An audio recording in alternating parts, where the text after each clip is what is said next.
Alright, my dudes, welcome to the Soul Breakdown. Prepare to be disappointed because I'm just gonna wing it. I mean, this has been a long time coming. I've already gone through this movie like 10 times, but there's just too much to this movie, so I'm just gonna hit point by point of what I think is important and just move on. I've broken basically this whole movie into separate acts and parts. And before I even start, I want to start off by saying that there are certain books which you should read as a precursor to this if you want to fully understand it. Let's see, obviously the Tibetan Book of the Dead, and where is it? Far Journeys by Robert Monroe, because this is specifically a whole ripoff of chapter 10 to 13. It's basically the story of AA and BB. I mean, you guys are very aware of this. I mean, I'm assuming everybody has seen this movie before. See, he's falling to the oblivion. We've already discussed this before with Aline's transition into the oblivion. So basically, this movie is about, rebirth, life, death, existential problems, the meaning of life. I mean, come on, this is a heavy topic to talk about. There's a lot to this. It's very accurate, like I will say that. So this is just the intro, so I'm going to break it up into parts as I go through it. So I'll be right back. Alright, my dudes, this is just like a science fair project. I'm doing it literally the day of and hoping to get an A. Alright, before I even start, I want to mention some key images that I will be showing you. The first key image is basically the Save the Cat formula. This is how you break down the structure of a movie. It's going to have, opening image, final image reflection, the inciting acts, break into two. There's 2 into 1 dualism. This is about the metamorphosis structure. Also the chakra system. It's very important to understand the chakra system. Red is lowest, and you get mastery of the purple, and then there's the whole pink and the diamond above it. Okay, and then this part. This is basically the color spectrum. Basically, in our world, the green is the middle structure. That'd be the heart chakra, which is why all vegetation and plants and whatever is green. But if you go to the higher realms, you would see like bluegrass, which is shown in the movie.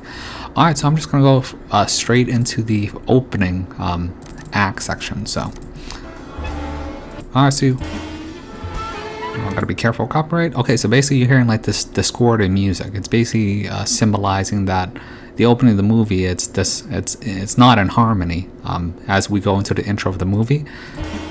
Blah, blah, blah. And then Disney is basically showing a higher level of colors as they construct the castle in your mind. This is basically imagination, a construction of imagination into reality. This is to establish a construct in your mind. This is basically the symbolism of Disney. And you're gonna see what is it, a star? Yeah, so the star is arcing over like a rainbow, like a circle. I mean, there's a lot to this. But I'm just gonna rush it. Alright, then we have the Pixar logo ident. So Pixar you can separate into pi and an R. So X, that's the cross point. So pi, measurement of a circle. R is like the angle. So you're thinking of the word like arc or archon. The word archon literally means angle powers. I mean, this has more to do with their, the obsession with geometry. And then you see this light thing. This light thing's going to replace the eye, and it's the illumination of the eye. So this is basically a symbol of the illumination of the third eye. 1, 2, 3. See? Ooh, an illuminated eye. Ooh, it phases out. But, let's see. So now we gotta go to what he first said. His first words is, alright, let's start it from the top. Like you're gonna restart something, alright? This whole movie is literally about restarting and auto-playing this game of life, this game of dharma, that this movie is so intended to brainwash you into loving, like a loving life. Let's start from the top. 2, 1.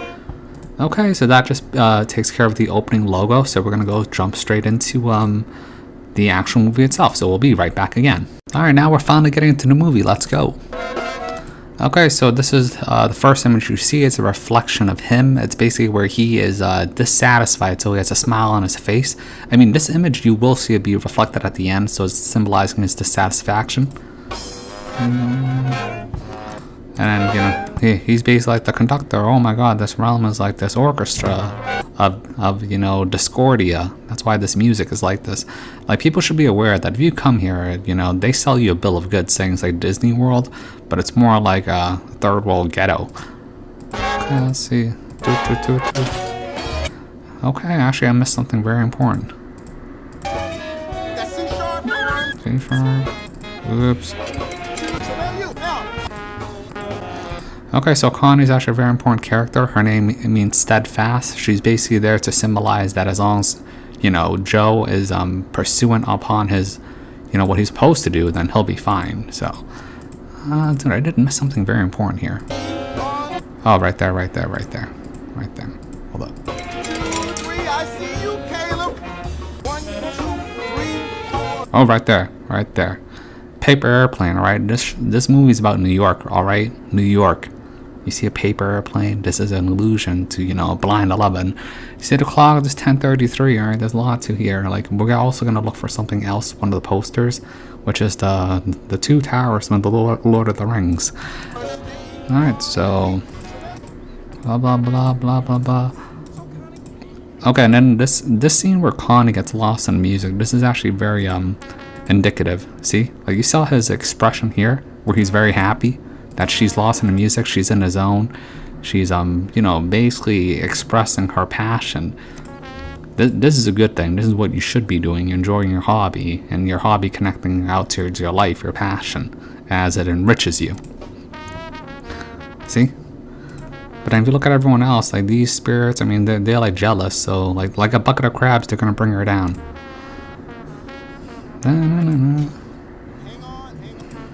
Yeah, see, they're all laughing at her. Like, this is life. This is reality. These normies, NPCs, other spirits, I mean, they're basically your enemy, and their whole goal is to bring you down. That's the nature of this deficient realm. See, you're getting a little lost. She was in the zone. That's a good thing. Alright, so then he's gonna play music. So he's expressing his passion. This is his ident spark. Ooh. Oh, you gotta pay attention to the background though. There's an American flag over this, you know, two towers thing, and then we're looking for a plant, which is the aloe vera plant. See? Ooh, he's expressing his passion. See? And you see how the spirits are mesmerized? I was born to play. So this is a good thing. Like he's at least aware of his purpose or passion. Most people are not. And I'm trying to think. Is this it? I'm looking for something. Where is it? Oh, is this the plant? Okay, yeah. This would be the aloe vera plant. All right. So basically, this plant is very important. Basically, I'm pointing right here. This is the aloe vera plant. But basically, this thing, it appears and disappears. This is more like a metaphysical, spiritual thing. Like, it's not always in every clip. Like, it goes in and out and disappears. Like, this is an Easter egg. But the aloe vera plant, it literally translates to a refined substance of truth. So his truth is his passion for music. So that's like that's a telltale sign of what is good. I mean, aloe vera, it means like the substance of truth, like the secretion of the Christos of the pineal gland. This is a good thing. It's like Aletheia is the Greek goddess of truth. So it's like one and the same. It's like, it's like God's gift or whatever. That's why we have the name Dorothea later. Or, it's like, Dorothy, Theodora, it's all the same.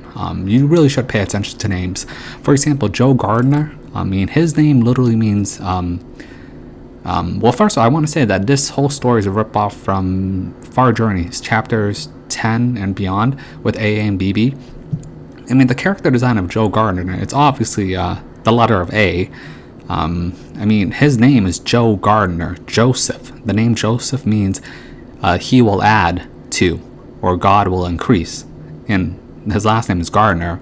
He will add to the garden. That's what his name literally means. And Joseph himself is the 11th son of Jacob from the Bible. That's where we get the 1-1, the AA. So, there is an allusion to like weird stuff. Like, I'm talking about like sinister things, like this aloe vera plant under Blind 11 with the American flag. There's going to be references to other things that I'm not sure if I can really talk about.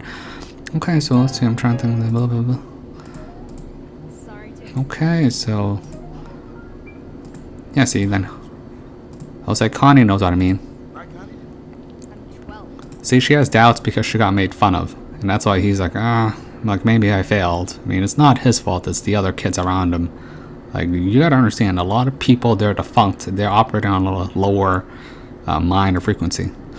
Let's see, keep going. Alright, then you see this number then. This is B213. I mean, this is obviously, 33 encoded. Or the B is 2, so 233 is 66.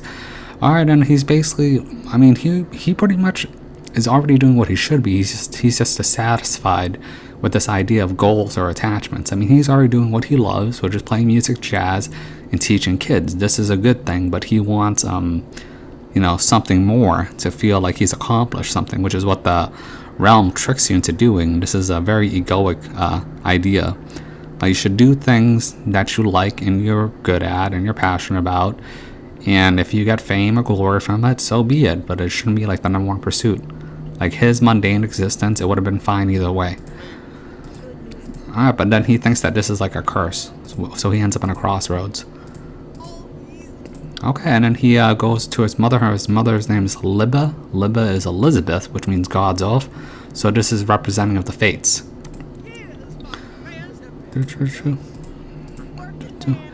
Okay, and they basically run a weaving shop. If you haven't figured out, there's like 3 women, whatever. These are the Moira of the fates. So that's what they symbolize. That's why they're weaving stuff. Alright, and then whatever. Then he's going to end up at a crossroads with his mother. His mother is basically going to say, either pick teaching or he's going to go pick the gig. But because of his unfulfilled desires, he's basically a lost soul at this point, because he has a focused goal that takes him away from life, which is this pursuant thing of, trying to play with Dorothea Williams. He's going to pick that. The universe is very ironic. They often, reward you and force you into a crossroads to make you pick between A and B. So this is a normal thing. Alright, let's keep going. Alright, and then he gets a random call as soon as he got the check to be a teacher. He's going to meet up with Dez. Oh, look at him. He's so happy. Ooh. See? You got to be careful what you say. He said I could die a happy man if he could play with Dorothea Williams. This is what we call manifesting a wish. Oh no, he's happy. Oh my god, he doesn't care about anything.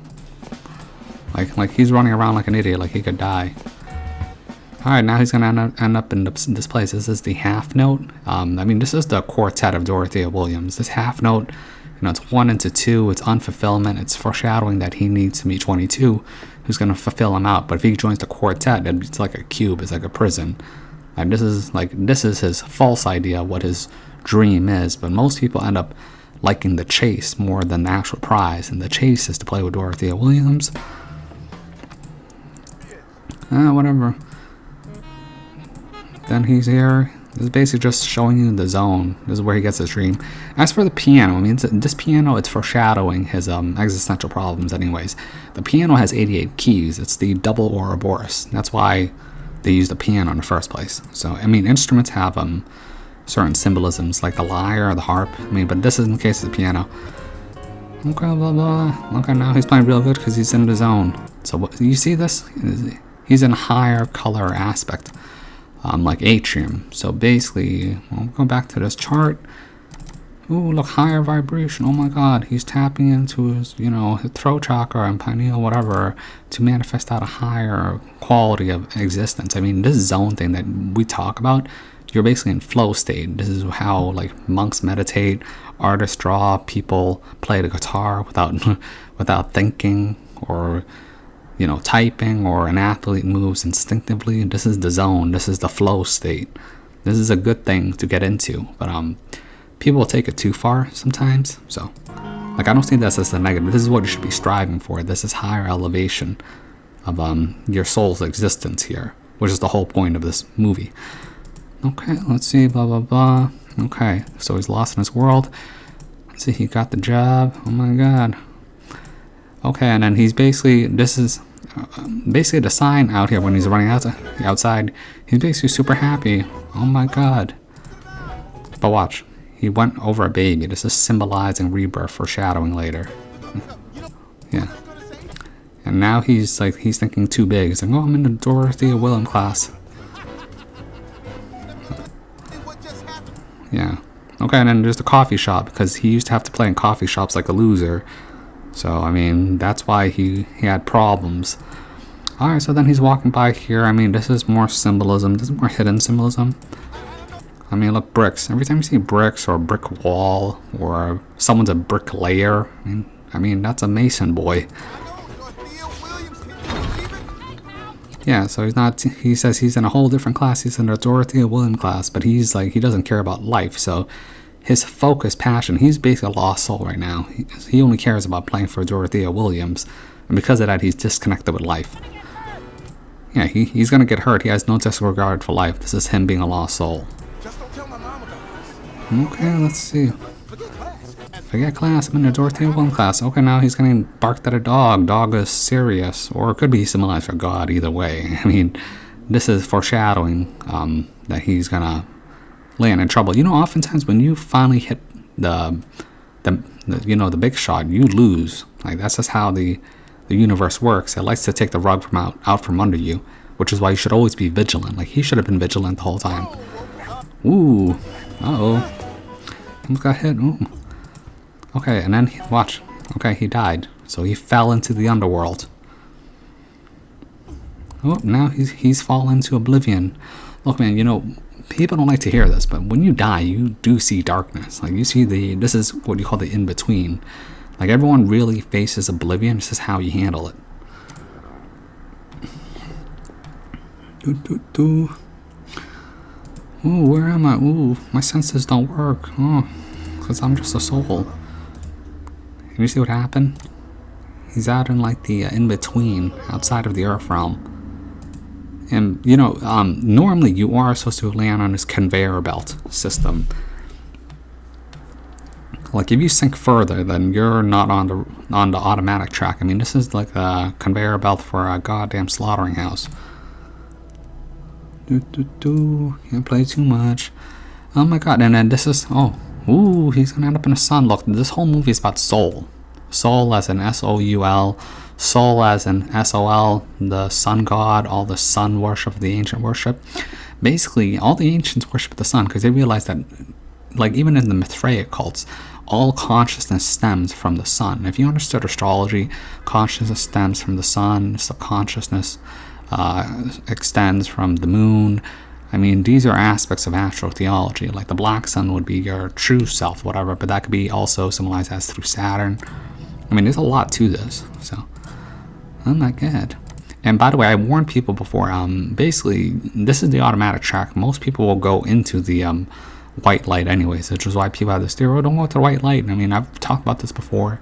You know, secret societies, they train themselves not to go into the white light. Because you go into the white light, you get reabsorbed back in, and then you get processed further, either through the great beyond, where you cycle through the wheel of Dharma, into other realms, other aspect realms, like the God realm, the Titan realms, or you just end up coming back here anyways. I mean, most people end up cycling back into Earth, so, because there's an evaluation period when this happens. This is like the natural process that happens after death, because it really is more automated than people think, and that's why I highly recommend the Book to Bed and Book to Dead.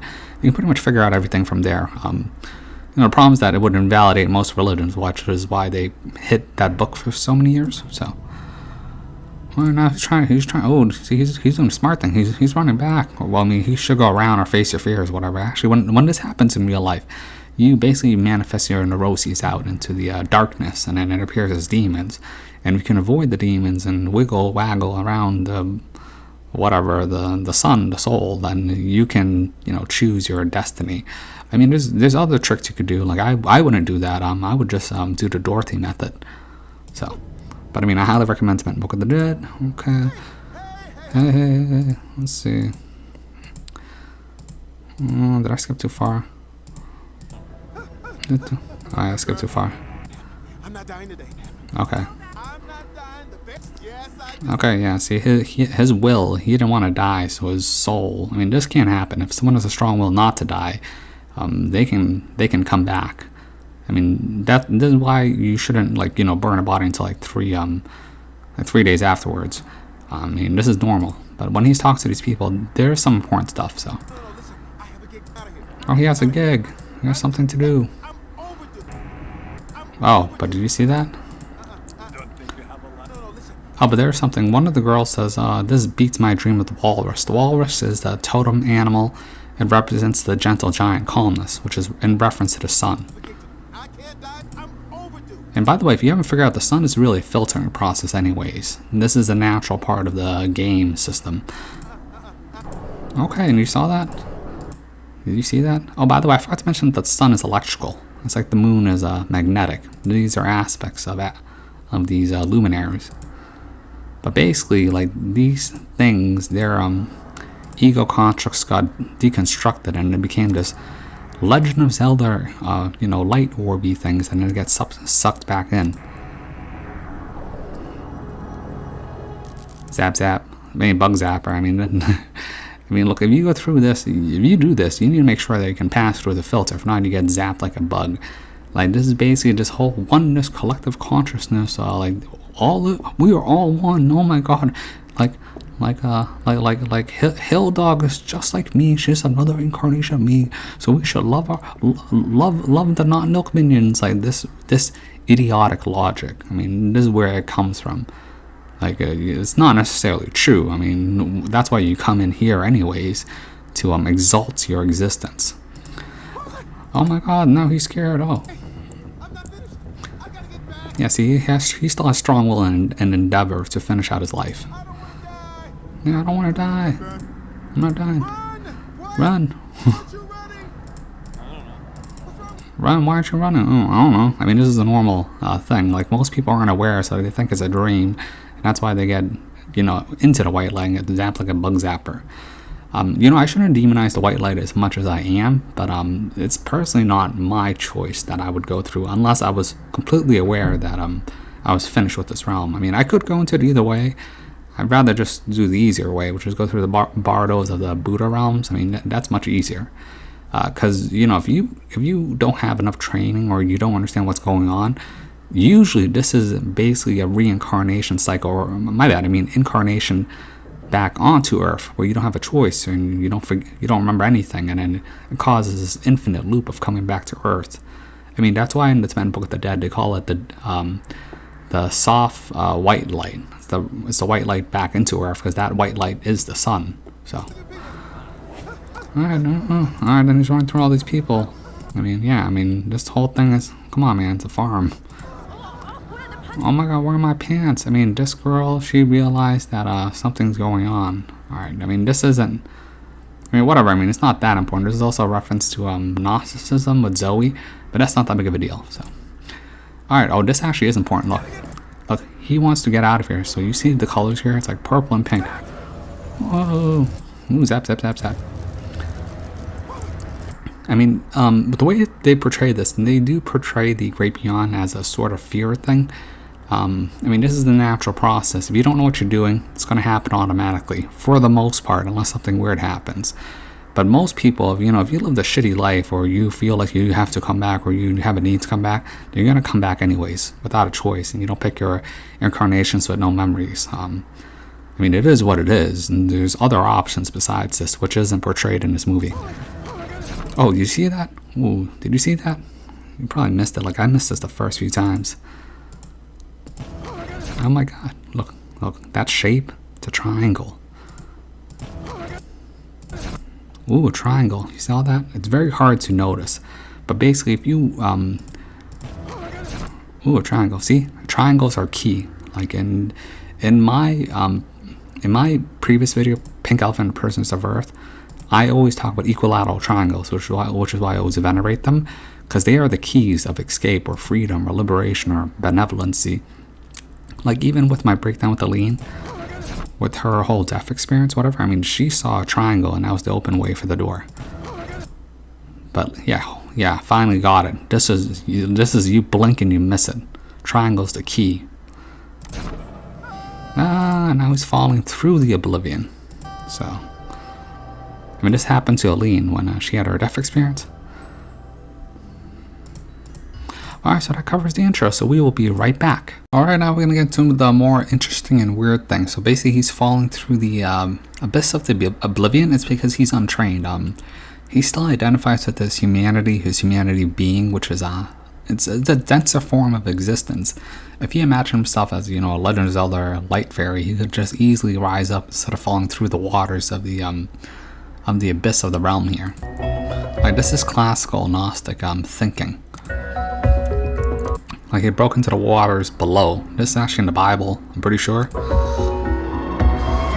Ooh, oh my god. See that he hit water and now he's being reconverted. I mean, this is basically the holographic reality theory where his conversion of his soul process is being broken down into, I guess you would call it code of the Matrix. It's based on geometry. Oh, so okay, well, I should show more of that. Oh my god. Oh, this all aspects of himself syncing up and coming back to one. This is the in-between. Like, you see this part? This is the in-between of realities. Oh, now he's falling through squares.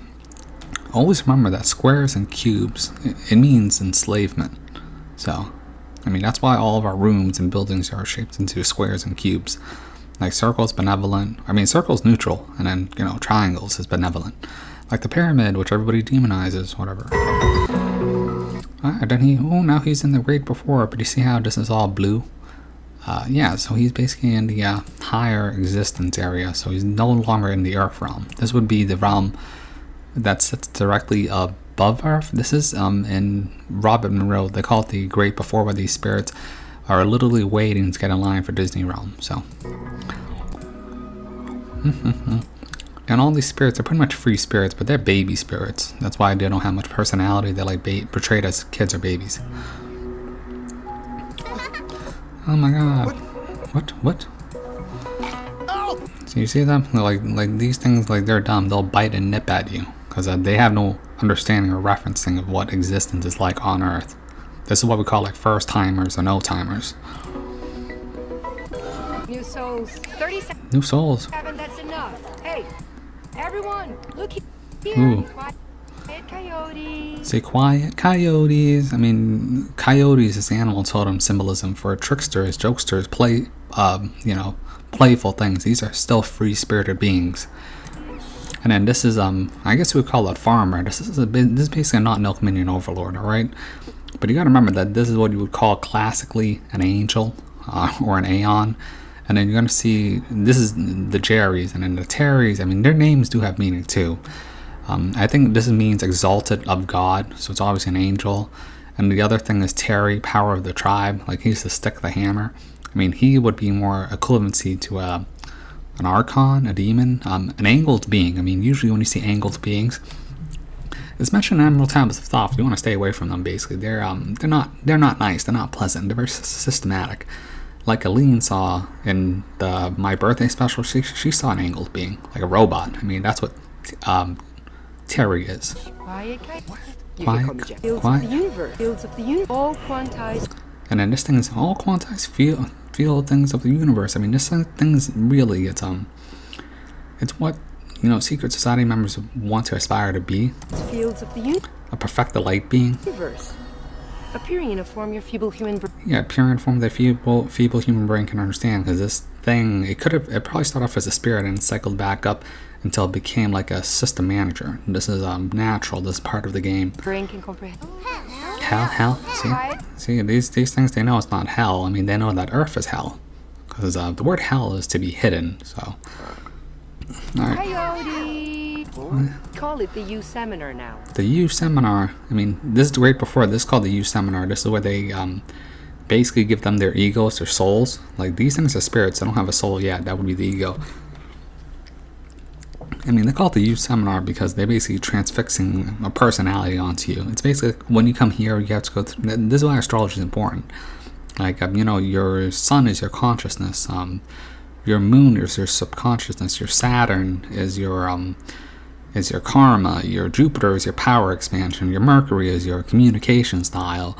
Your Venus is your veneration of beauty. Where your Mars sits is basically your actions. I mean, this is what they're alluding to, but they do it in a different way because they don't really show you astrology in this. But this is how it relates to in real life. Does this mean I'm dead? Not yet. Yeah, so I mean, he's not really dead. He's in a holding pattern, so he's like in this limbo thing. I mean, this is where the idea of mentors come. I mean, basically, they get to avoid the great beyond, as long as they're useful to these things. But these things are, you have to remember that these things, they're farmers, so keep that in mind. Oh, my school bus, oh my god. To the U This is just like Robin Monroe, a compressed learning area. seminar.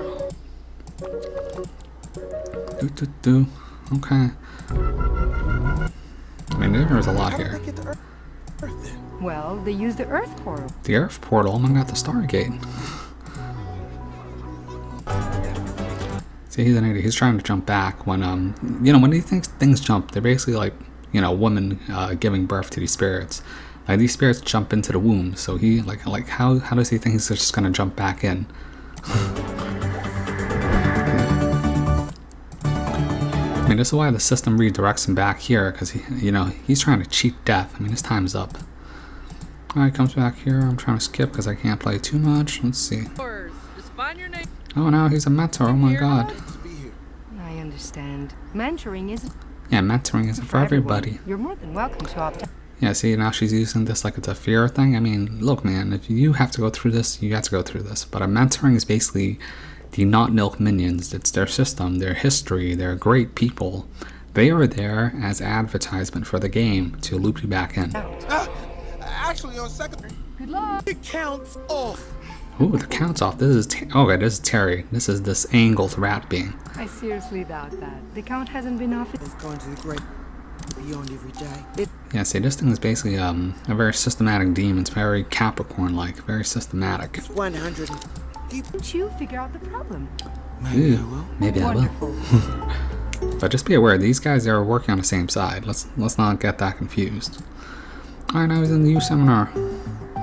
Oh, actually, he's going through the, this is the Akashic Records. I mean, you know, things are more systematized than you think here. This is a very, you know, video game-like, server-esque, like, world or realm that we live in. Okay, here we go.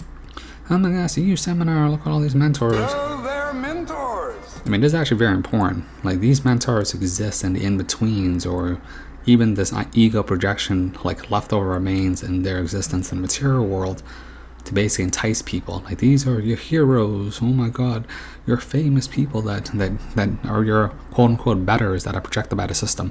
This is the not milk minions. And they're serving the not milk minion overlords so that they can have a better projection in death, basically, or the great beyond, or to come back and then recycle out their own roles. I'm Jerry, a counselor here. Oh, counselor. Oh my god, it's like a boot camp, right? Ooh. Seminar. But don't worry, I'm an agreeable skeptic. personality. I'm an agreeable skeptic who's cautious yet Yeah. flamboyant. Yeah. I mean, if you figure out these personalities, they're actually quite negative because basically, when you come to Earth, you're given a more unique personality, but these aren't like babies anymore. They're like evolving on evolution of consciousness through transmigration of the soul. I mean, basically, this place is designed to grind you down. It's not a nice, pleasant realm, really. It's a compressed learning experience, but in reality, it causes states of deficiency. I mean, suffering is the name of the game. Like, the amount of suffering or things that you have to deal with, that's why they're given negative personality traits, so they can deal with this hellish realm. I mean, this is, you know, law of the jungle, survival of the fittest. I mean that's basically the name of the game. An irritable wallflower who's dangerously curious. I'm Ooh. a manipulative megalomaniac who's intensely opportunistic. Ooh, this is a psychopath. Ooh, notice how they showed the venerated psychopath at the end. Ooh, I mean, this is how you win the game, you know, of Earth. I mean, but then you get stuck on Earth and become these not milk minions. Ooh, then you perpetuate the game over and over and over again. Like, your goal really is to learn from this realm and move on and escape the wheel of Dharma. Oh, this. But those are all missing something. Yeah, so if you look at the badge, I mean, she only has certain things filled out, and this is symbolized that you don't need all these things filled out just to move on. You just need the spark. The spark itself, it's desire, it's passion. Basically, like, when these spirits come in, they're basically getting sold a bill of goods. Like how people come to America, get sold a bill of goods, and get told that America is the greatest country in the world, everyone's rich, everyone has a house, and then you come here and you realize it's sort of like a third world country and everyone's fighting each other for, like, Gibbs. I mean, that basically describes Disney World or Disney realm also, because you really need money to enjoy your time here, and you get money by exertion of time and manipulation. I mean, this is very representative of this realm. What will find there's you'll prefer Ooh. would inspire.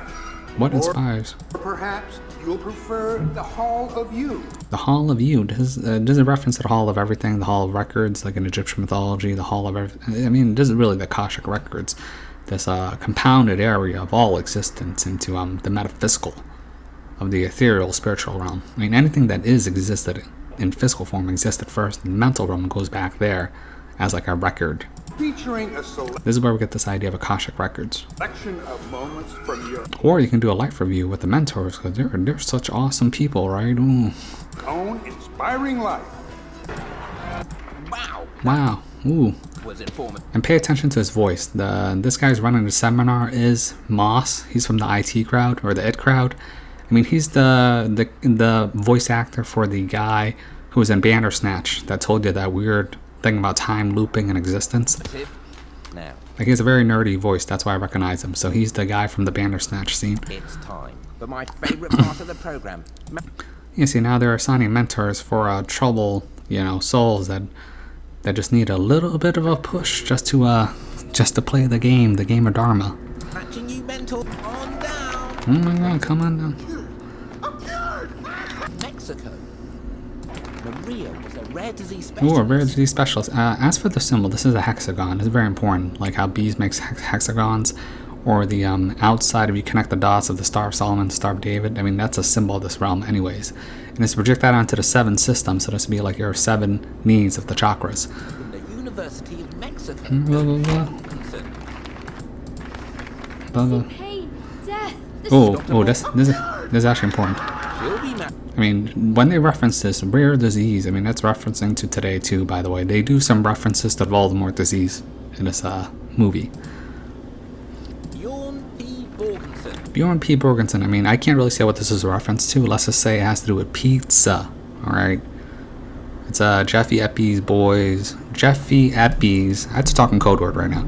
Jeffy Eppy's Bonham bitch, Max, whatever, her husband's last name. And this has to do with things that I cannot talk about. And there's some sinister references. Ooh, look at him. He's a Dr. Borgensen is a world-renowned child psychologist. child psychologist. Child stuff. All right. Oh, we're going to get into this now. All right. Okay. Well, I did miss the psychology Our scene. first mentor from the Unigrid part of the program. On down, Mexico. World-renowned El Prime. butterfly, Oh, this is important. This scene's very important. destruction, He awarded a Nobel Prize. I see See, this is the Rorschach test. This is the what you see Earth as. pain, death, destruction. I see pain, death, destruction. That is Earth. All right. They sell people a bill of goods. Like, they literally tell people, "Oh, life is worth living. Oh my God." But really, life in general is very mundane. It's hard suffering, and it's very small moments of joy. This is where we get this idea of Schopenhauer, where he basically describes life. A pretty butterfly. A pretty butterfly. See, you're using the realm, the suffering of pain, death, and suffering to metamorphosize yourself into a pretty butterfly. And that's basically the theme of this movie. Dr. Borgensen will be matched with soul number 22. See, here's the thing about 22 that people don't realize. She has never lived on Earth. She's never existed as a human. That's why she looks like the other newbie spirits. Oh, we're going to get into this now. I mean, people misconstrue this idea. They think that just because she's a quote-unquote old soul, I mean, this has to do with BB. 22 is BB in alphanumerical. So she is obviously a reference to BB in the Book Far Journeys. But she has never existed on Earth before. So I don't know why everybody keeps thinking, oh, she's an old soul. She is literally the very definition of a null soul. She hasn't existed on Earth yet, and it's double reconfirmed later. So, let's see.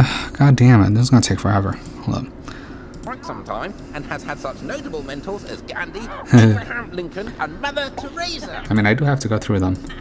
I made her cry. Yeah, she made Mother Teresa cry. I mean, to me, that's a good thing. I mean, if people aren't aware, Mother Teresa's a fraud. You can literally YouTube Mother Teresa's a fraud. All right, she was not a saint.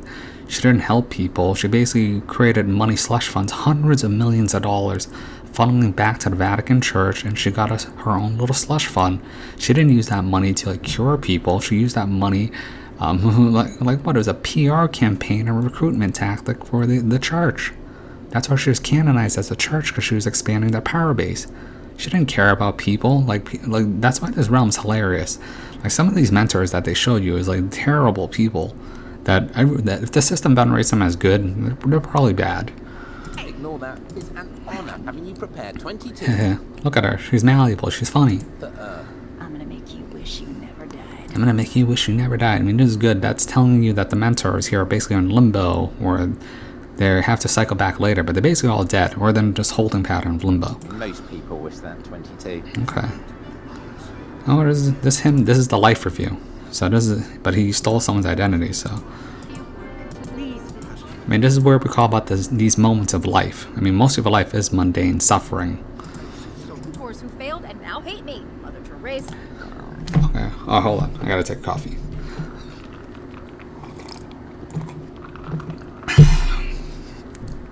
Yeah, I mean, there's a lot of mentors mentioned here, so I'll talk about some of them that are featured. For every soul.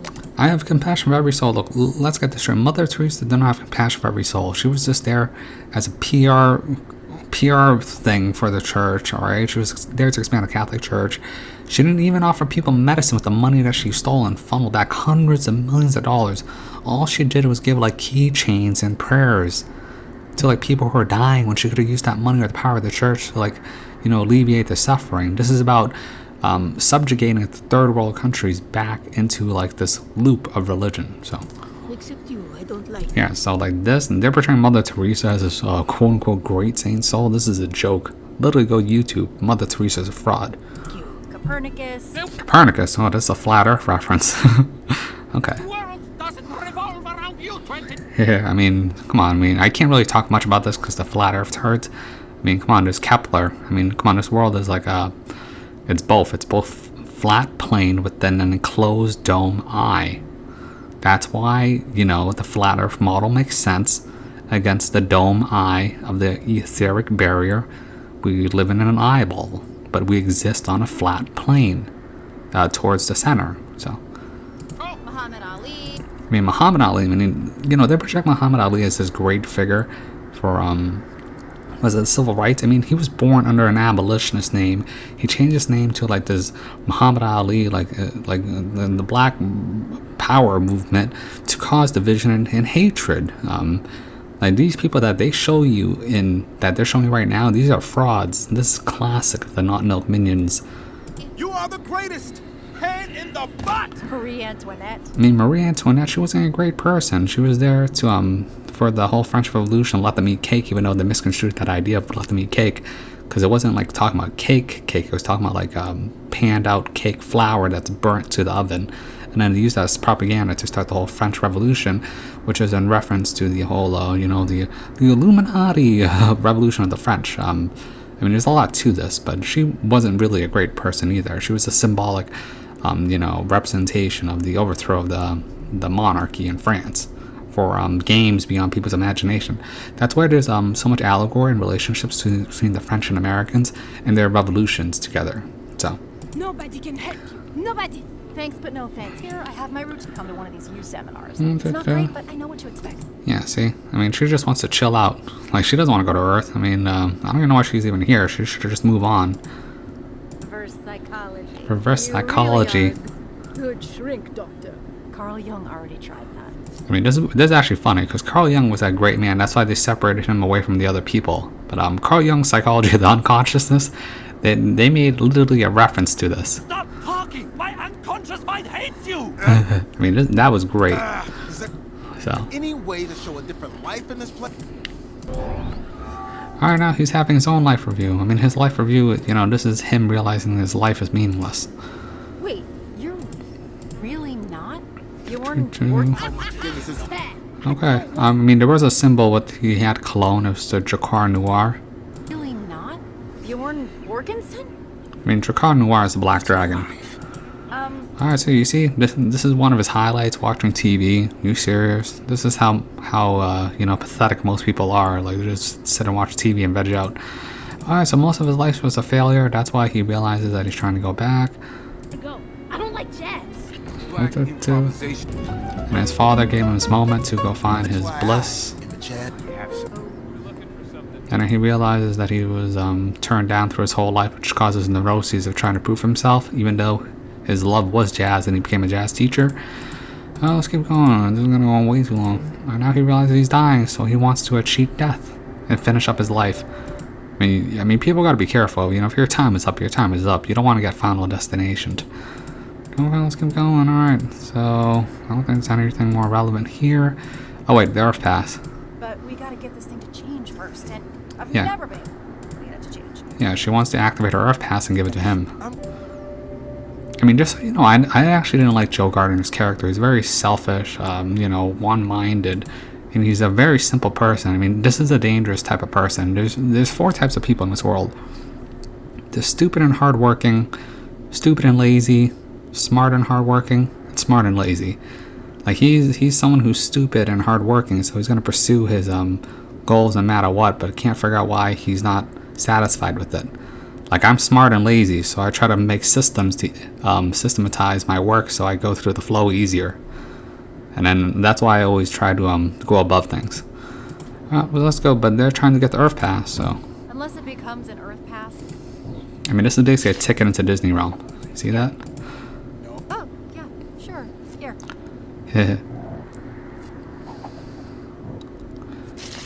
I mean, realistically, if she was able to finish out her Earth Pass and give it to him, this movie would have had a better ending, really. Because then she would be able to move on, never experience Earth, learn everything she had to in the Hall of Everything, just move on. But later, she gets you know, yeah, well, you know how it ends, so.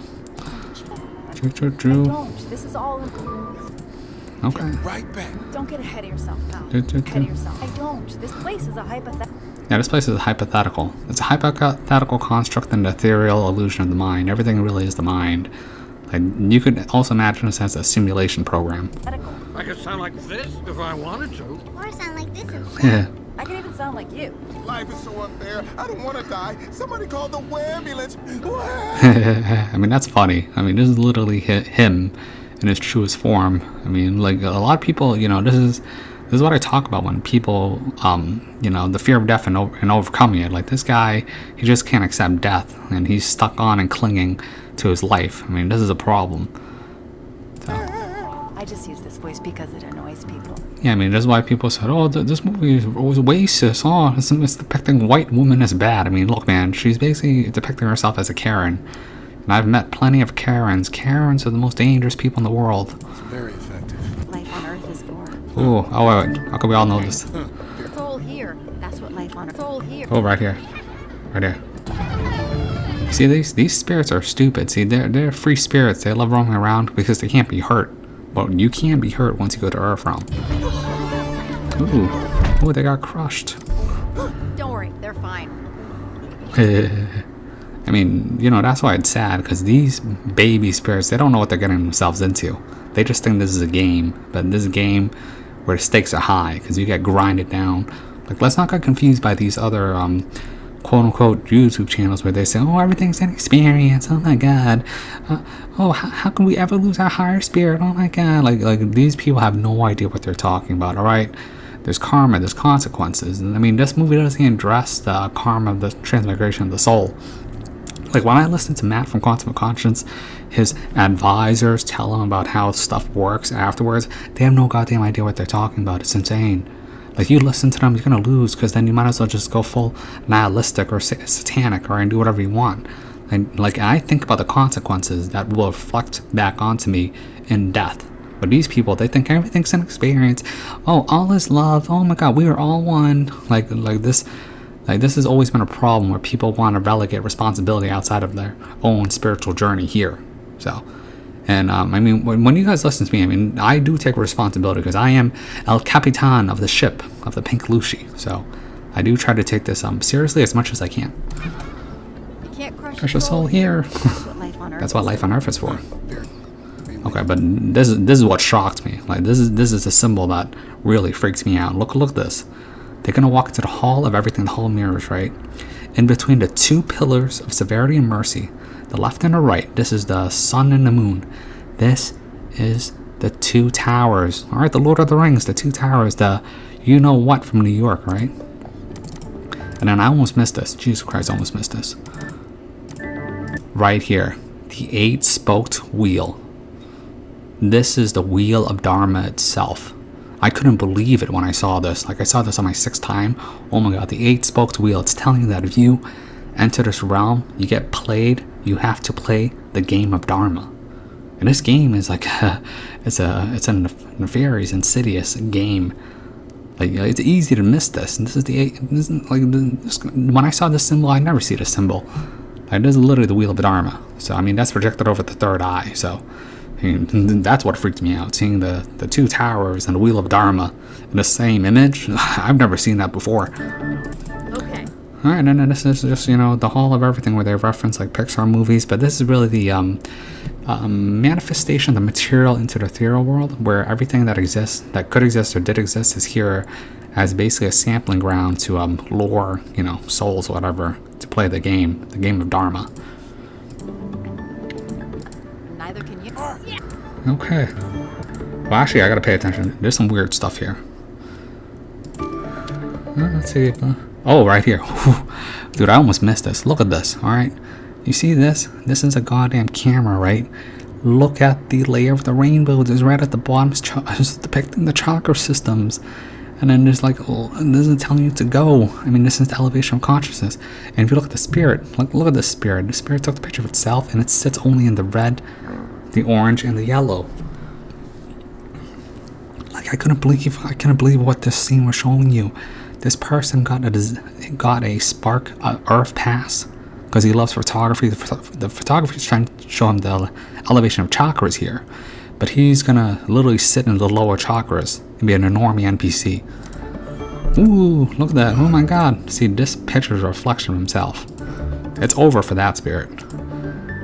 Or you see stupid spirits like these spirits are worthless. They like playing basketball, playing soccer. I mean, this is lower level chakra stuff. This is below green. So that's what most of these spirits, they don't care. They're like first timers anyways. They don't care about the elevation of the spiritual soul because they don't realize what's going on. Let's see. Where do you want to start? Come on. But I don't get it. Just smell it. Can't. Neither. Yeah, you're showing baking. I mean, what the scenes that you're showing here is basically the elevation of chakra systems. Like this is food. Like food is nothing. Like existing for food. No taste. No taste, no smell. I mean, this guy's an idiot. So, no taste, no smell. He only cares about food. Pretty. I don't want to let it spread. Yeah, the fire, that's a reference to, what is it, Fahrenheit 451? Or the idea that firefighters create fires, or they need a desire for fires to put it out. I mean, it's like seeing, it's like people who stare into the abyss. That's what the stare in the fire in the scene was. Oh, right here. Hands are hard. Hands are hard. This is like an artist person. I mean, hands are hard. If you like art, it's hard to draw hands. So this is her pursuing more artistic things. So this is like her trying to find her spark in her desires and higher consciousness things. How about a Oh, a library. Ooh. librarian? They're cool. Yes, amazing. Who wouldn't like working at? I mean, a library is funny because a library is, it's basically reflection of society. I mean, our society, like no one's at the library. If there's a riot, go hide in the library. Like you won't get hurt there because there's nobody there. Like in a higher elevated society, they would be at the library all the time, like during the Library of Alexander. Like we live in a very dark age when it comes to knowledge, but a golden age when it comes to materialism. It's very ironic. A thankless job, you're always in. I mean, that's actually the natural system where there's the imbalance between materialism and spirituality. So. Danger of losing due to budget cuts. Well, I do like the idea of randomly shushing people. Yeah, see? But now she's like looking at the job as library to exert power just by shushing. And this is dumb. Oh yeah, that's good. Okay, this is actually very important. This scene is chemistry. But we need to pay attention to the oh, see, okay. I gotta go back. Meh. That's Nah. bread. Nope. Yep. Alright, I gotta take a coffee. This is way too much talking. Those are hard. How about a librarian. They're cool. Yes. Okay, now we're gonna look at this chemical compound right here. This is, what is it? It's carbon, earth, hydrogen, water. What is this? Like nitrogen, air. Oh no, and an oxygen, fire. Okay, yeah. So basically, you're looking at a earth, water, air, and fire. And not only that, but this chemical compound itself is it's called theobromine. Theobromine, it's a methyl xanthan. It's basically what causes the addictive nature, and specifically, I mean, it's found in cola nuts and the coca leaf, like for cocaine or Coca-Cola or caffeine or dark chocolate. I mean, what this thing is basically telling you is that basically there's like chemistry thing going on where they're trying to get you addicted to this game of Dharma. I mean, they wouldn't be showing you a goddamn theobromine here for no reason. Theobromine is the food of the gods. It's what causes your addictive nature. I mean, most people, like, I'm drinking coffee right now, right? Like, everyone eats chocolate. Like, a lot of people eat chocolate like every day or drink soda every day. This is a trick of the system. This is how they loop you in. I mean, if you're aware of it, it doesn't have much of an effect on you, but a lot of people aren't aware of it. And it causes this excitation problem of addiction. This is very important. I literally had to look this up because I knew I saw this somewhere, but I had to double check. So that was a very good catch. Meh. I mean, like who the hell even wrote this? Like, the writers obviously, I mean, they probably wrote the base storyline of this stupid interaction. But there was someone oversighting this whole thing. And then this is portraying the Olympics, like the highest elevation of physical perfection. Meh. And then just, the presidency. Oh my god. like this has any real standing. All right. This is pursuits of power. Meh. Oh my god. And then the space, the final frontier. Oh my god, vintage space. Oh my god, it's Matt's girlfriend. Meh. Nah. Okay. Well, I think it's, And now they're done. Blah You're blah blah. really okay being on a penny. Well, of course. Okay. There's one thing I'm not, it's a liar. Unlike Abraham Lincoln. Yeah, okay, well, they actually said something very important. Abraham Lincoln was a liar, alright? I mean, this illusion is really about the Civil War. The whole Civil War is a lie. It was not about slavery. Like, I don't know if I should even be saying this, but the Civil War is basically because the anti-Masonic party was getting too much traction, so they needed to concoct a fake war about race, like they always do about like they're doing it right now. Make everything about race when it's really secret societies in the background having a goddamn Civil War. I mean, that's what the Civil War is really about, so let's not get that wrong. You're really okay being on a Like, penny. it was a whole front. It's like what's happening out right now. Well, of course. This is boring. I'm telling the truth. And then they also make fun of Jackson. Well, of course. It's an honor. Okay, but they put Andrew Jackson on the 20. Jackson! See, this is make it look like Jackson. Oh, well, Jackson was a racist, but the thing is, he did more good works than people could imagine because he killed the bank. He stopped the bank from coming in for a long time.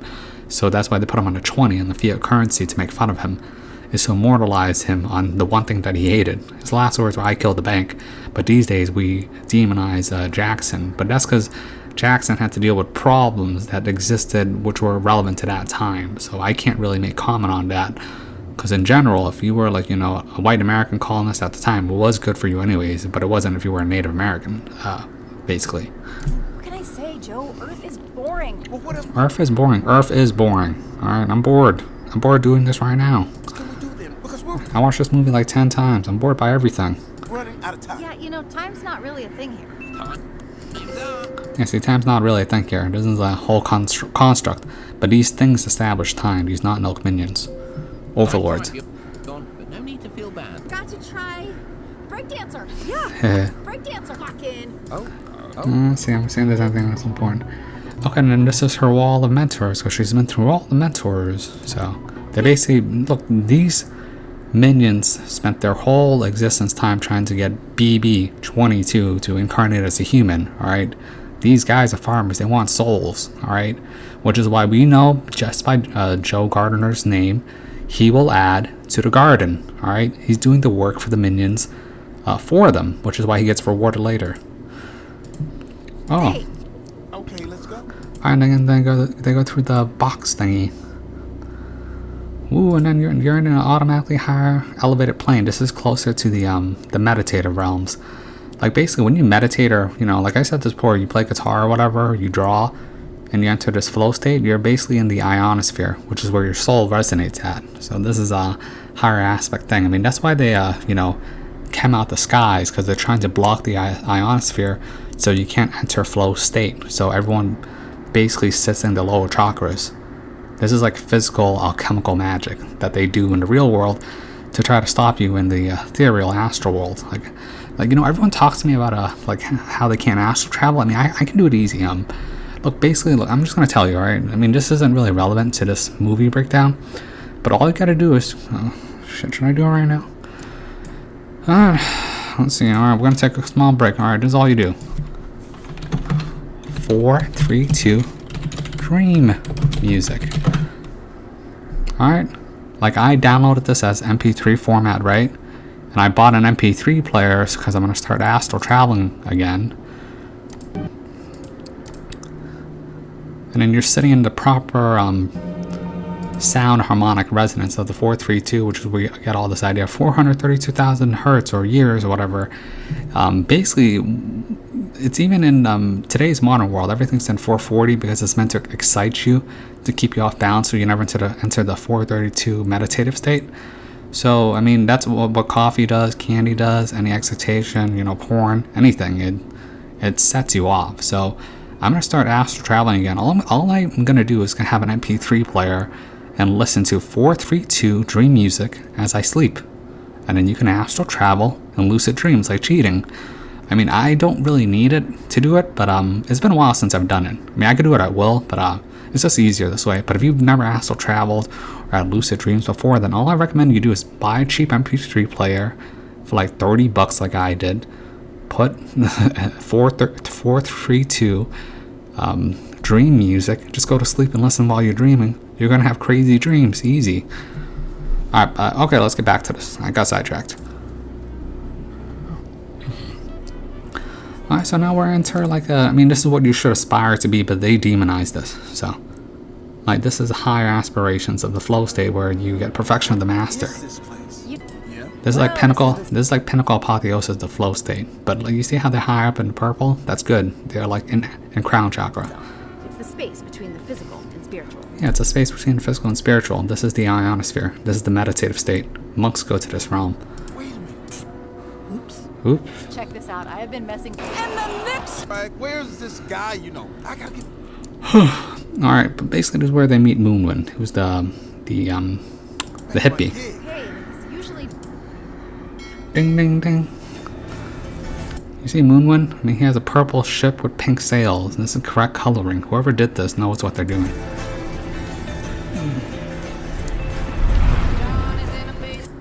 Johnny's in a basement. He's basically a hippie. I mean, just so you know, the reason why they portray this whole hippie thing is because basically the world is entering into the shifting spirituality, where basically the East had a monopoly on spirituality, and then it's being shifted over to America. So America is going to lose material domination and rise up spiritually. And then the East, like, China, whatever, Korea, Japan, is going to rise up materially and lose spiritually. This is the natural shifting.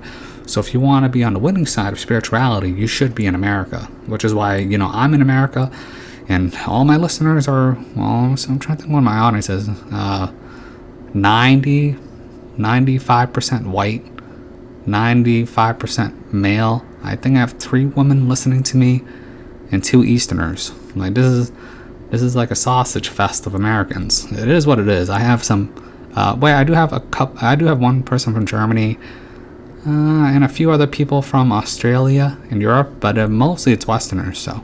Hey, got a request for you. Yeah, this is Moonwind, so this is basically me. I'm basically the El Capitan of your ship, so. Yeah, I'm trying to get back to my body. Let's see, but he's basically a detached soul, so you gotta remember, a body without a soul is a corpse. A soul without a body is a ghost, so he's basically a ghost. Alright, then you see these weirdos. This is the crew. I mean, this is what you guys are. You're the crew of the Pink Lucy. Dancer Star Wind, and that's Dreamer Wind. Yeah, you see how they pick their new names based on their identification with the spirituality? I mean, that's why he's called Moonwind, and they pick these funny Dancer Star Moon names too. Like I picked the name Pink Elephant. This would be like my spiritual name. It's so that you disassociate from your corporate identity. So These weirdos are gonna help me get back. yeah, look at these weirdos. Let's get this lost soul back home.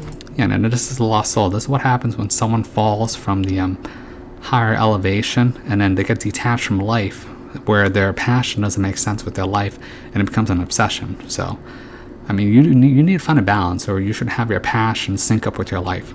And then that's what, you know, my channel is about. I basically find lost souls and heal you spiritually so you can move on with your life. Like, that's why I'm very happy when people move on from my channel. Look at this. Oh yeah, look at all this dancing. Ooh. Like really, it's you know, that's why spiritual work is funny. It actually appears very stupid, like dancing or humming or just goofing around. Like most people take it too seriously, or it's a bunch of scam artists running like some religion, church, temple. Like this is real spirituality. There's just a bunch of goofballs chilling out. Make a trade? Yeah, see, ooh, Looks like another hedge fund manager. another hedge fund manager. Connect to your... Okay, let's see. All I have to do to get back. Ooh. See, I mean, he's trying to cheat death.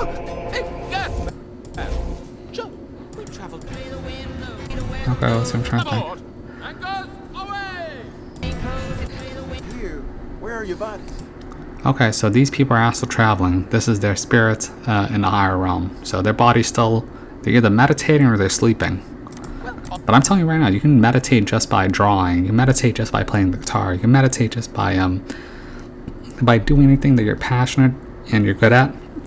And enter flow state. You can meditate by writing a book. All right, people think meditating is like sitting in the lotus position, going the whole time. I mean, I never meditate like that really, unless I'm at a temple. I mostly meditate if I'm just goofing off or playing video games.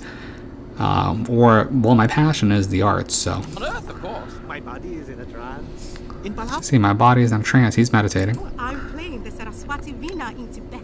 Yeah, she's playing an instrument. This is meditating. I'm a shamanic healer meditating in Berkeley, California. Shamanic healer meditating in Berkeley, California. I mean, just so you know, you shouldn't really assume that these so-called supposed spiritual people are just like, you know, people in Tibet, people in Nepal, or people in Berkeley, California, these hippies. I mean, I find that most people in my audience are just, I'm trying to see. Actually, now I think about it, you guys are a bunch of weirdos, and then you're listening to basically, an enlightened Cambodian. Alright, I take that back. Everyone here is pretty much a weirdo anyways, and so am I. Alright, whatever. I mean, that's just how spirituality works, I guess. And let me guess, you're drumming, chanting, and meditating. Yeah, see, but this is the captain of the ship. I'm pretty much the same as this person. I have a high level of spirituality, but in my, my physical, egoic life, I have a Goodwill Hunting complex. I just work in a grocery store. Half my job is janitorial work. I've been busting my back recently. I've been having to do a lot of hard labor recently. So it's been, it's been very painful. But, Yes, something like that. yeah, like he literally just works minimum wage at the corner, spinning this thing.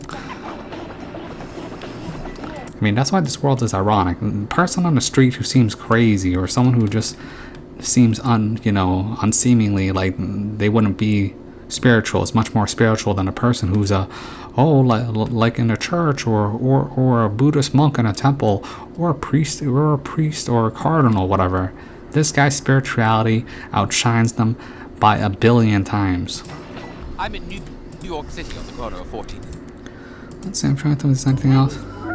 Am I close? Okay, see, this is the problem. Like We're gonna jump in. let's see. Okay, this is actually very important. You can actually visualize where you want to go in the spiritual realm.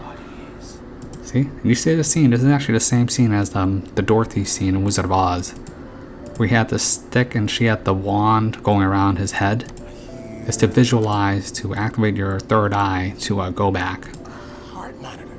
A heart monitor. Ooh, you hear that? It's a heart monitor. All right. The heart monitor is the heart chakra. That's why it's going back in through the heart. So I can now. smell hand sanitizer. Ooh, hand sanitizer. Oh my god.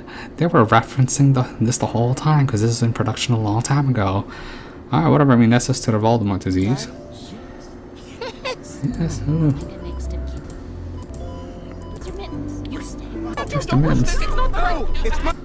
Oh no, it's my time. See, he's a piece of shit, alright? Like, because of his selfishness, you know, like his wants and desires, he drags someone with him. Like, I actually personally don't like Joe Gardner at all. So, and like Moonwind was trying to help him. Like, she was trying to help him too. Every person that he tried to help, he like you know, caused more problems than anything. Because he could have just taken her Earth pass, gone in, and she could have just moved on with Moonwind. Like, if anything, 22 is the protagonist, and he's the real villain, and Moonwind is the main supporting character trying to help everybody. Alright, then they go through this wormhole, which is basically the birth canal, really. And look at Moonwind. Whoop, doo, doo, doo, doo. I mean, I do the same thing. I didn't see nothing. Alright, then they go back to Earth. Because whenever you come back to Earth, it's basically a canal portal through the waters of the womb. Oh my god, you see this? Oh, the light. Oh, normally you would actually be a baby coming out into the doctor's office, coming at your mother and crying and screaming. I mean, this is very accurate. I mean, they come back in the hospital anyways. And then, alright, so that just ends the second part, but basically it's going to show his eyes opening. I mean, imagine you are a new spirit and you're a baby. Your eyes would be opening right here, taking your first breath of air. Alright, so this is probably going to go on longer than I thought. Alright, so we'll be back for the next part. But I don't believe that the next parts are very important because it's the main A story, B story for the story progression. I care more about the symbolism, so we'll be right back. Alright, my dudes, we're back. So I'm probably going to blast through this because it is going on pretty long, and a lot of this stuff is important. So basically he's waking up. Alright, let's see. And it's obvious that, well, you should watch the movie. I mean, they had a parent trap switching the body. He's a cat. I mean, cats are guardians of the dead. It's very good. And now 22 is Joe Gardner. But it's very obvious, by the way, that 22 acts. Like, her acting of having a body or eating pizza. She's never been a human, ever. No, I'm in the cat. Body, but I'm trapped. Body, but I'm trapped. I hate cats. My body. I'm in a body? Why are you... I mean, you also should be aware that it's very dangerous to have babies right next to a person who's dying, because then, I mean, this happened before, like the soul of the dead person goes into the body and modifies it or interacts with it. Or people are in a coma and then they wake up and then some person's next to them has died and then they start speaking another language. This can happen, so. My body. Why? Let's see. Alright. Alright, so she's just basically having her sensations of being human for the first time. Okay, now they went to a lot of the middle part is actually important. So I'm trying to think. Until your stupid body dies. Okay, let's see. Okay, now this is escape. Okay, now she's being. See, 22 was in the streets of New York, but because of the noise inundating her senses, it overloaded her. So that's why she ran away. Oh, you see this? I mean, this is real life. It's a bombardment of sensations and noises. It's a cacophony. See, just keep walking, just keep swimming. Oh, you see Pizza Rat's Pizza Rat. Well, let's see. Alright, so she basically hated her existence as a human. It's not until Joe gives her a pizza slice that he basically tricks her into getting addicted to the sensations of being human. Like, people who love food, I mean, that's a big problem. Like, I know people who love, like, even some of you guys, you love candy, you love sugar. It's loud and bright and... Like, I'm not saying to be a pure aesthetic like me. Like, I'm pretty much an aesthetic. I don't care about the sensations of eating or taste. Like, I hate going to the bathroom and stuff. I mean, I'm drinking dark black coffee. I don't care about my taste of scents or eating much anymore. But, I mean, you know, keep it in moderation, so. What is that in my nose? You can eat on the way. Angry anymore. Gyro. YOLO. New York, we call them gyros. It's Greek. Gyro. Yo. New York, Who's we this, call them Gyro? gyros. It's Greek. Now I got in a fight with Archimedes about Archimedes. this. He said it's Gyro. yo. Alright, whatever. This is another mentor scene. YOLO. See, YOLO.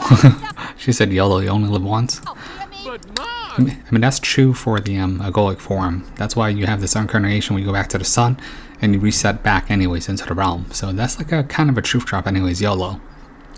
I mean, this ego existence of you only lives once, but your spirit continues on the spiritual journey. I mean, look, I mean, then they found Moonwind in real life. This man's soul in a cat. Who cares? And you? We only one weirdo here, so scram. Yeah, I mean, people would view people like this as insane. Get back to work. No one understands my art. Yeah, no one understands my art. I mean, that's why, you know, I try to be as grounded as possible, so I don't end up like a lot of people in the truth community that seem paranoid and schizophrenic. I mean, it's natural when you see higher elevated things and you don't know how to interact with the real world. But you know, I'm pretty much beyond that. I'm highly socialized. I gotta get out of here and back in there. Well, we'll have to perform an old-fashioned astral transmigration to space. You hear that? Astral transmigration? He's talking about transmigration of the soul. This is a deeply held secret. What? It's simply a way to get your souls back where they belong, and it's a glorious ritual indeed, full of chanting, dancing, and best of all, Dancing. bongos. Bongos. My art. Moonwind? I mean- When is all the necessary provisions. I said, I mean, there's a quote here where he makes fun of the government. get out of here. Ben, get out of here. To open between Earth and the astral plane. And that I mean, he's talking about like the transitioning of Mercury or something. I mean, this has to do with astrology. won't occur until Orcus moves into the house of Gemini. I mean, this is actually important. when is that? Well, the government calls it 6:30. See, the government calls it 6:30, and that's also your 666 symbolism. All right, well, there isn't much to this. Okay, let's see. Okay, then you see Terry. He's in Akashic Records. I mean, he's basically this Final Destination type of character that finds people who cheated death. You should not cheat death. Like, death will come back at you like 10 times harder. Let's see, and he's just looking through the records, trying to figure out. Alright, and you see how this is ironic? Out of all the cabs that he could have gone, he met Dorothea Williams, and he looks like a crazy person, so he ruined his chances. I mean, life is more synchronistic, synchronized than you think. Like, people see things as coincidences, I don't, so. Is that? Alright, let's keep going. Alright, you see the cat? He's like laying in the sun. The sun is calming him, just like in, it's basically this idea of the sun calming you, calming the consciousness, its soul. See? Ooh, the cat. Ooh. It's the sun. It's just so. It's the sun. It's just so calming. Like when you die and you see the light of the sun. Can't do it today. I'm trying to think. This one thing yet. Come here. Okay, and then this scene, Connie comes back. I mean, she was really his beacon of light, because she was steadfast. His focus should have been on Connie and developing her musical talents and skills, so she could love music just as much as he does. That was the whole point of his existence, but he didn't recognize it for what it was. You're right to quit. I learned about You quitting know what, just Mr. G? I was practicing this one thing yesterday, and you can listen to Oh wait, they do a quote about George Orwell. The sofa. Hold I up. bet. really got Come back here. You open. your position on pizza. Third grade.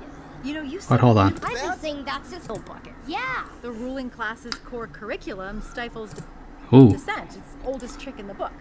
George Orwell. You hear that?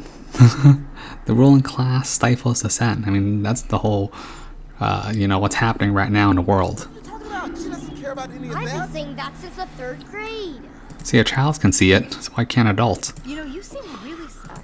Let's keep going. There isn't much to this. Let's see. Great. I washed your butt for you. Alright, now he's, having, now BB or 22, whatever, is having experiences of being a human. You have to turn the. Be self. Yeah, see, that's dangerous. It's where she was enjoying a hot shower. I washed your butt for you. When you're done. It's Hold on. okay. Maybe I can't. So what do? Oh, see, she's enjoying a hot shower. Like Matt says, oh, kings could enjoy a hot shower. Look, man, I don't care about having a hot shower or cold shower. Like, washing myself is washing myself. Like, a lot of people get caught up and hung up about the little things of life. That, I mean, look, man, I have a different perspective view. I'm trying to advance myself spiritually, which is why I don't care too much about the material things like this. So, I mean, me and Matt are opposite spectrums. Be self-absorbed. Be insecure, and you 12. I mean, these things are sinister. You see how they keep giving them personality traits of negative traits, really? But I mean, it's negative from the spiritual point of view. It would actually help them in a material world, like being self-absorbed, being selfish, Be self-absorbed. being arrogant. I mean, that'll help you in the material world, but it will be detrimental to you in terms of your spirit. This is how sinister the game is. We really should stop sending so much before we set up with 22. All right, all right. Oh yeah, look, it's Terry. Terry figured it out. Look, you can't cheat death. Derek's Jerry's got this under control. Cannot be seen. Cannot be Oh, seen. here. Trying to unbeef it. But you cannot be seen. It cannot be seen. Look, it's dangerous if these things are seen. It's like a breaking of the rules, or it's very frowned upon, because then it can break your you know, your enjoyment of this realm. Really, even when I talk to you, I feel like I'm robbing you of your experience of existence here, because it's like I'm giving you cheat codes. It's like cheating. By anyone. Don't worry. I'll make sure no one else sees Ooh, this is very I'll important. move among the shadows He moves among the shadows. He's like a demon. like a ninja. Please, just do it quickly and quietly. Quickly and quietly. Let's see. I'm trying to think. Talk about having a spark. Alright, whatever. This is basically just him going to the barber where he talks to Dez. Basically, it's where he realizes this different idea of, you know, your so-called life path and how it changes and how you can deal with it and accept it. I mean, Dez is fine, but Joe wasn't with it. I mean, just so you know, Dez wanted to be a veterinarian. That was a bad move. Veterinarians have to put down a lot of animals. Like, veterinarians have high suicide rates because they have to put down stray animals all the time. So I'm glad he became a barber, not a veterinarian. You can say that again. Yeah. But I was existing as a theoretical construct in a hypothetical way station between life and death. Oh yeah, see? I mean, now he's talking about existential problems. I mean, just so you know, a lot of spirits are interested in existential problems like this, or discussions about the spirituality, which is why people have a natural inclination to go towards religion, because religion is supposed to fill the void of your spiritual needs, but then it becomes a control structure where they basically relegate and just shout where you go in heaven or hell and take money. I mean, this is the name of the game of the priest class. Heard that. And by the time I got to mentor number 266, I was serious. What if you pick up the wrong? Yeah, see, everybody's interested in talking about existential problems, but you know, I mean, this is it's not really done anymore these days. I mean, we pretty much live in a spiritual dark age at the moment. Somebody else to be a barber. I was planning to. Okay, blah blah. Let's keep going, keep going, keep going. Oh, that's important. See that? Ooh, it's a light being. It's moving in angles. It's moving in the shadows. You see this? Like, these entities move in angles and shadows. They're dangerous. I mean, they're talked about in Emerald Tablets of Thoth. I mean, these are the dark beings of Amarulu, or even these black-eyed people. All right, whatever. I mean, that's getting off topic. Ooh. Oh, and just so you know, Paul, isn't he from that goddamn play that Matt hates? Hamilton? Come to Jerry. We gotta be careful. I mean, these things can trap you. I mean, this happened to,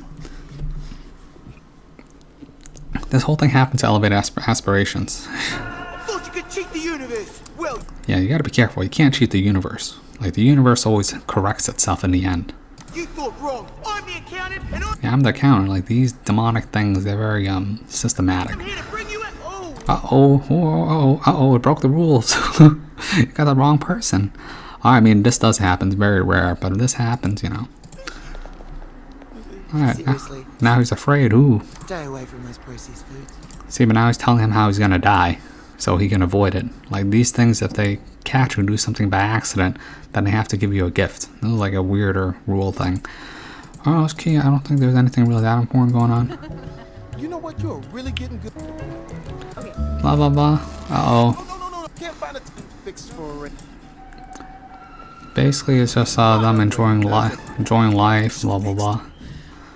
He has to go back to his mother, because he actually has to correct his neuroses that he had with never dealing with his problems in life, which is what 22 is doing for him, so they're learning from each other. This is a 2-into-1 idea. You. So much for being done. Can't rest Blah, blah, blah. You didn't see how tough being. I mean, that's why his suit changes from gray or yellow to blue. It's like the mastery of the Mason. This dark blue color. See? Fine blue suit. Ooh. I'm telling you, Joe, you jazz it. Like, of course you can. Okay. Suit up a relationship. Did I look? Ooh, just turn a little bit right there. Alright, they're about to win.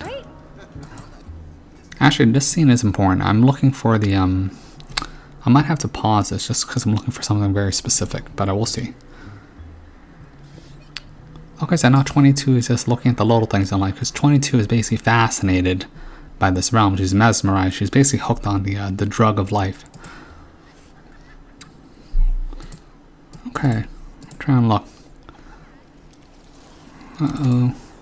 And now she's fascinated by the seed that lands in her hand. Ooh. I mean, look, I'm looking for the goddamn plant. This is important. To go home. I bet you're ready to get off this Up right here. stinky Is rock. this it? What you think of Earth anyway? Okay, I know that the aloe vera plant is supposed to... Is this it? Am I dumb? Can I not see? I know there's supposed to be an aloe vera plant here. But basically, there's something missing here and something shows up. Okay, here it is. Okay, so the aloe vera plant showed up. So the aloe vera plant, you know, means immortality, whatever. I forgot to mention the aloe vera plant is very important because of the chemical substance in the aloe vera plant. It has healing, rejuvenating properties. It's very similar to the rejuvenating chemical compound that you would find in rose petals, and thus rose petals, like rose water, is also a symbol of rebirth, like the aloe vera gel, healing, rebirth, immortality. I mean, that's why it's glowing right here. I mean, it wasn't here before. That's why rose petals, rose water, it's healing, rejuvenating, rebirth, Rosicrucianism. I mean, if you talk about like healing of the spiritual mind, that would be, you know, cannabis, which is why they wanted to ban it, because it heals your, you know, your ego, your spirit. But see, whenever this thing appears is very important, because now she's going to realize her realization of that life and existence, and she should be here. I always said it was dumb.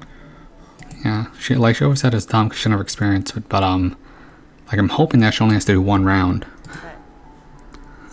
Let's see, alright, but I just want to point that out because the aloe vera plant is very important.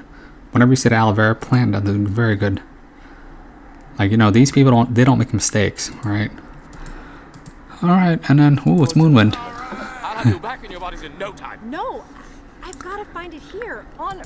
See, and now she's going against the plan, because now she doesn't want to leave her. I mean, she could have left. She could have won right now, but she got tricked. She got mesmerized. She had a taste of the drug of the pizza, and then I mean, she could have literally left Earthrealm. She could have given her past to Joe, and she wouldn't have to experience it. But because she got a taste of the crack cocaine, she wants to take it all for herself now. I mean, this is not good. So, Earth, this is my and then only this chance is Joe's fault. to find my spark. 22, you're only loving this stuff because you're in my body. You can find your own thing to love when you get back. Yeah. Blah, blah, blah. Alright, then they had their... Alright, then, you know, they're about to win, and now they lost, because Terry got him. Ooh, Terry got him. Hehehe. But see, Joe's actually a very, you know, I don't like him, because, he didn't have to say those hurtful things. I mean, come on, his time was up. Like, a lot of people can't accept death. Look at his rage and anger. With Dorothea Williams. I was about to Yeah, because he's selfish about his dreams. find my spark. Find your spark. That's why you gotta be careful when you act in, you know, certain feelings, like towards death. It reflects back to you in the afterlife. So My life was You. I see. Look at the way he's acting. His time was up. All right, his time was up. He should have just accepted it. And now it's gonna reflect back onto her. I mean, that's why she's getting negative personality traits. But what filled in the last box? Oh, I tell you what feels see, there's a problem. Her spark activated, so she's kind of screwed. In the last box. I tell you. No need to. 22 got her pack. Yeah, she got her pass because she technically lived, but she's gonna end up being a lost spirit because of Joe yelling at her. I mean, that's why it's, you know, there are responsibilities to being a mentor or a master to a student. Like what he did was very wrong. I would never do that. Terry, you've done a... My body, you hated everything, and Okay. Going to the great beyond. Ooh, going to the great beyond. her spark, her purpose, was it Alright, and he thinks the spark of the purpose is just whatever. music, biology, walking? I mean, her spark, her purpose is literally just sensory based pleasure, or like just, you know, enjoying the little things in life. I mean, that's very benign. This is very, TikTok-esque. This is very Twitter-esque. It's like millennials. Oh, I paid for an experience. Ooh, like there's problems with people's interpretation of what is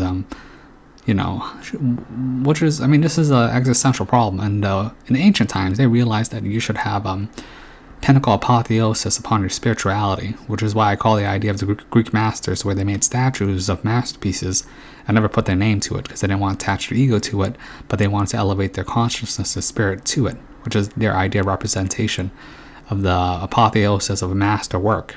This would be what you call a magnum opus, but it doesn't have to be something which is so recognized. You can just do whatever. People make it out to be a bigger deal than it is.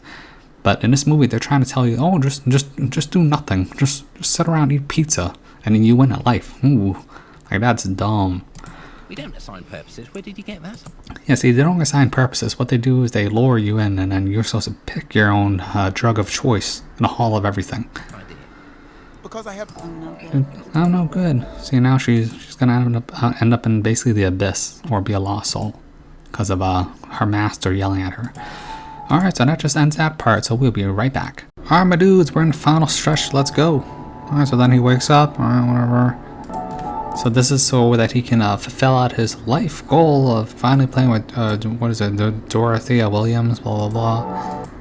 I mean, he's just trying to see if all this thing, what he went through, was worth, what he did. Alright, and now through will and endeavor, he basically moves in on his way and forces his way back in the band so he can realize his dream. And he played the performance of his life. I mean, this is yeah, so basically he had the performance of his life, and he realized that what he desired was the chase. Like a lot of people, they don't realize that what they like is the chase and not the prize.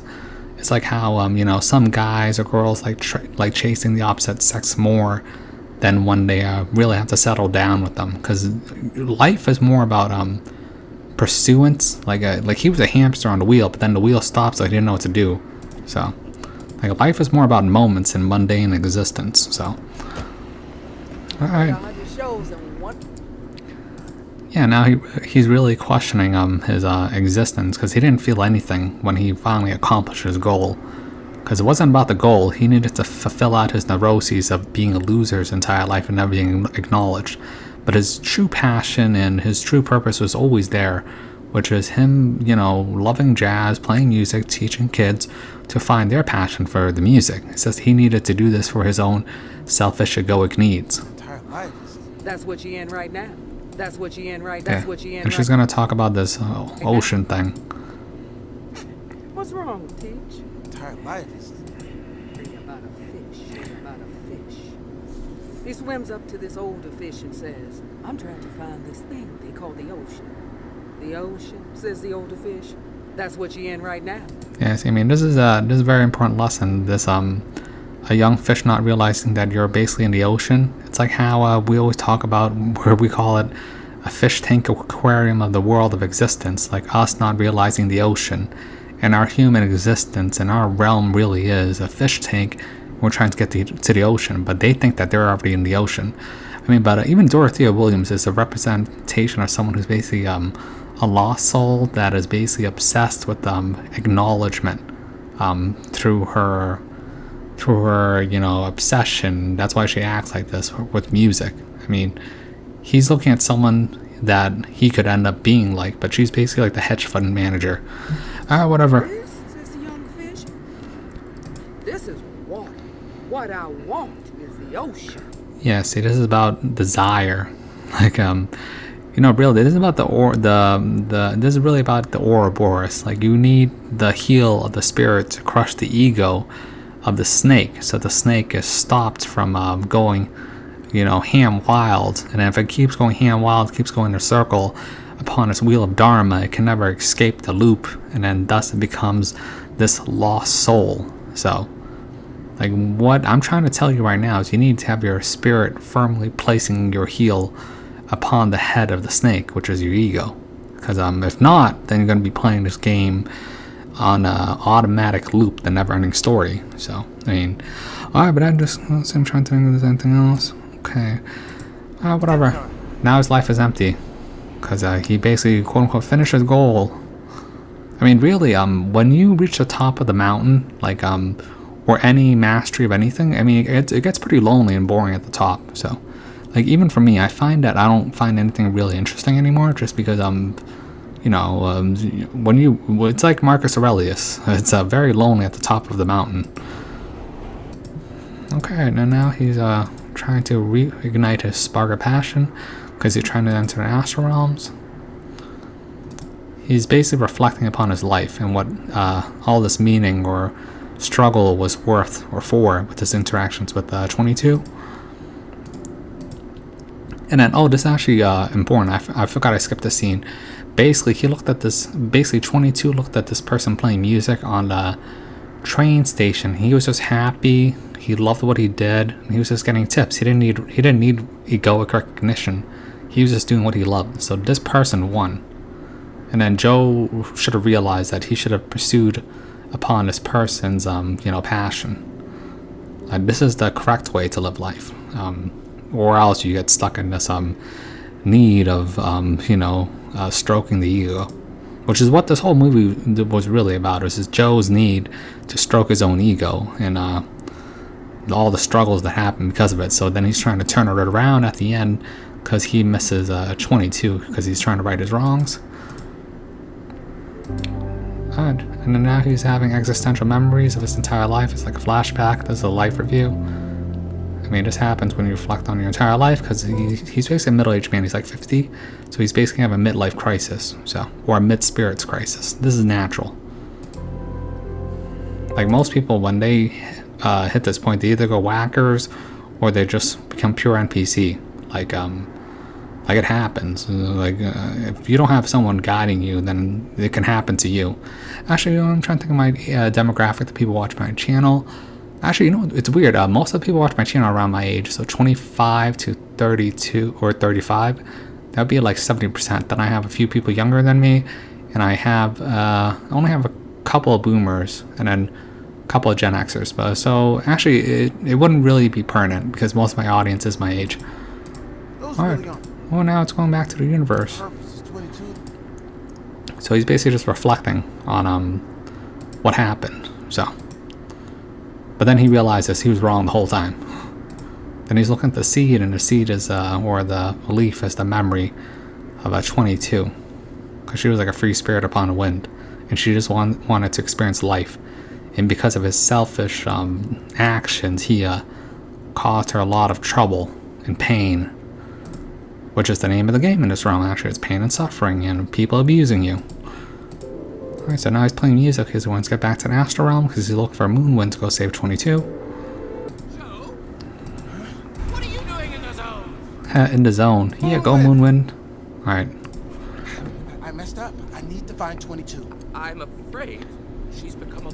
Yeah, she became a lost soul because she already lived life, and then she was basically abused by her master, and then she just sank into this fear and loathing of herself. Usually, that's why I tell you have to deal with your neuroses, because you are your own worst enemy. Your fears, your projections, your loathing against yourself, or your hatred against yourself, it causes you to form this bubble or this cocoon of the abyss of darkness, which is why suicide often leads to the abyss, because it's pure hatred, denial of the self and of existence, which is why you end up in the abyss in the first place.